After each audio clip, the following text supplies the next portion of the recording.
옛날에 마법을 사용할 줄 아는 가족이 있었어. 그중 막내가 마법을 사용하다 일반 소년들에게 들켜 공격을 받고 정신적, 육체적으로 큰 충격을 받아 스스로 마법을 통제하지 못하는 처지가 되지. 트라우마 때문에 마법을 쓰지 않으려 꾹꾹 속으로 참았지만 더 이상 참을 수 없을 땐 미친듯이 밖으로 터져나가는 게 문제였어. 이에 분노한 아버지는 그 소년들을 찾아가 저주 마법으로 고문하지만 막내의 상태를 마법부가 알게 된다면 딸은 평생 병원에 갇혀 살아야 할 것이므로 아버지는 스스로 종신형을 받아 감옥에 수감되고 이유를 품에 묻은 채 생을 마감하지. 막내의 병을 들키는 것이 두려웠던 홀로 남은 어머니는 자식들을 데리고 한 골짜기로 이주를 하게 돼 막내의 병을 들킬까봐 이사 온 곳을 환영해주는 이웃에게 무례하게 대하고 아들들에게도 막내 이야기를 하지 않도록 철저히 입단속을 시키며 숨어 지내게 되지. 하지만 질풍노도 시기였던 첫째는 여동생 돌보는 것을 달가워하지 않았어. 그 마음을 가지고 지내다 졸업할 시기가 됐고 더 깊은 학문을 위해 세계 여행을 준비 중이었는데 어머니와 단둘이 있던 막내가 갑자기 폭주해서 어머니가 돌아가시게 돼. 첫째는 여행 계획을 접고 가장 역할을 맡게 되지. 티는 안 냈지만 심한 구속감을 느끼고 인생이 낭비된다 생각했어. 둘째는 그런 형의 심리를 눈치를 챘고 막내를 짐덩어리로 본다고 생각을 하게 되지. 그래도 몇 주 동안은 가장 노릇을 잘했어. 어떤 한 청년이 이웃으로 오기 전까지는 말이야. 이 청년이 골짜기로 이사온 이유는 사악한 마법을 찾기 위해서였어. 그런데 자신과 대등한 수준의 마법 재능과 동성애를 가지고 있던 첫째는 그런 그를 사랑하게 돼. 그걸 알아챈 청년은 첫째에게 일반인들을 몰살시켜버리고 마법사들의 세계를 만들자고 말을 해. 뛰어난 재능을 펼치고 싶었던 거에 목말라 있던 첫째는 미끼를 텁썩 물고 그 청년과 사악한 마법을 찾고 혁명을 일으킬 준비를 하지. 둘째는 그 청년이 오고 난 후부터 여동생에게 소홀히 하는 형과 그렇게 만든 청년을 못마땅하게 여기고 있었어. 그런데 마침 형이 그 청년과 떠난다고 하네. 그동안의 인내심이 바닥난 둘째는 형한테 이렇게 말을 해.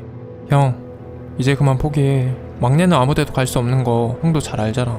형이 어딜 가든 간에 우리 생각 좀 해줬으면 좋겠어 라고. 첫째는 동생의 말을 듣고 현실을 직시하는 반면 옆에서 듣고 있던 청년은 자신과 형의 앞길을 막지 말라고 하지. 청년과 둘째의 감정이 점점 격해지고 결국 싸움으로 번지게 돼. 이때 청년이 쏜 마법에 동생이 맞게 되는데 이건 정말 아니다 싶은 첫째는 싸움에 끼어들어 형제와 청년과의 싸움으로까지 벌어지게 되고 그것을 목격한 여동생은 싸움을 말리다 누군가가 쏜 마법을 맞아 사망하게 돼. 이 사건으로 둘째는 형을 형으로 취급하지 않고 형제는 완전히 틀어져 버리게 돼. 청년만 이득 본 거지. 결국 사악한 마법을 찾았으니까. 이 이야기는 영화 신비한 동물들과 그린델왈드의 범죄에서 덤블도어가 그린델왈드를 잡지 못하는 이유를 정리해본 거야. 중년이 되기까지 덤블도어가 그린델왈드를 잡지 못하는 이유로는 덤블도어가 그린델왈드를 아직도 사랑하기 때문이거나 여동생이 죽은 마법이 자기가 쏜 마법일까봐 두려워서이거나 등등 여러가지 추측이 난무하고 있는데 정확한 거는 아직 남아있는 속편들을 봐야 알 것 같아. 재밌게 봤다면 구독, 좋아요, 알림 눌러주면 고맙겠다는 말 전하면서 다음 시간에 봐!